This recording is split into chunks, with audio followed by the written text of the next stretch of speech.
I'm Jay Nehf, trainer for the California Thoroughbred Racing Club and Cutter Nehf Racing Stable. Greatest Honor just won the Fountain of Youth Stakes down at Gulfstream Park. He looks like the East Coast's best prospect for a Kentucky Derby winner this year.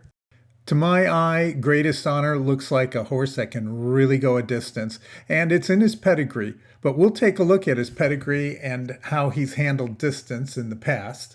But first, join the California Thoroughbred Racing Club and become part owner of Moroccan Queen, 2-year-old filly by Cairo Prince out of the Giant Causeway mare, Exotic Behavior. It's just $215, no other fees or charges. Go to CaliforniaTurfGroup.com for the details. Greatest Honor posted his third win in a row with the Fountain of Youth Stakes. At 1 1/16, it was the same distance as his previous win, the Holy Bull Stakes. Now, I have to admit, I was a little nervous the way he ran this race. He just sat there second to last for the whole race until very late in the race, and then he just cruised right to the front and galloped past the winner. The way he finished this race left no doubt in my mind as to whether or not he could go 1 1/4 or 1.5 miles. It took him 4 tries to break his maiden. The first 2 were at 7 furlongs. He finished third. Then they moved him up to 1 1/8 miles. He finished second, then dropped back to 1 1/16 miles, and he won. He was still far back at the top of the stretch, but when Jose Ortiz Jr. told him it was time to go, he just loped on by everybody else just as effortlessly as can be. He didn't take the lead until they were inside the final 16th. He was going more than 2 miles per hour faster than everyone else in that race.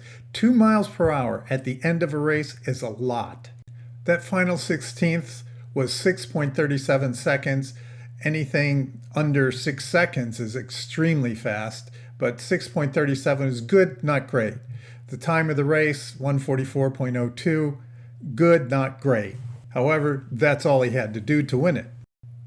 You'll see Ortiz rides him hard. He's going to the stick pretty good here. You better watch that. He might get a fine for using that too much. But he rides him pretty hard coming down the stretch. But you'll see once he hooks that leader, he just pretty much stands up in the irons and just blows on by him. Greatest Honor finding his best ride right when he needs to. And he's going to run down during the clock to win the Fountain of Youth. Greatest Honor for the... So let's take a look at Greatest Honor's pedigree. Tappet, Pulpit, both won at 1 mile or more. AP Indy won the Belmont Stakes. Seattle Slew won the Belmont Stakes.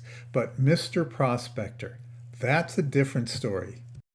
Mr. Prospector's only wins were at 6 furlongs. He was a pure sprinter.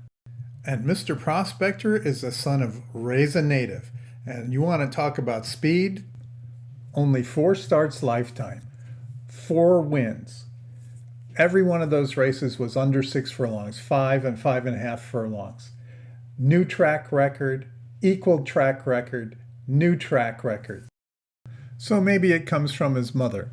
Well, there's a lot of 1 1/8 winners on the dam side, but Tiffany's Honor can only be described as a disappointment. In 3 starts, she only earned $1,620 and never finished in the money. Nonetheless, in 2018, she sold for $2.2 million in full to Medaglia d'Oro. And now she's got a really strong prospect for the Kentucky Derby with Greatest Honor. So we delved into the history of Greatest Honor a little deeper than most of your handicappers will, and I hope you found it interesting and give you something to think about in terms of breeding racehorses. Check out our website, look into our racing club and our breeding club. We've got Chalky, a mare about to foal, and she's in foal to Kentucky Derby winner I'll Have Another. Thanks for watching and good luck at the races.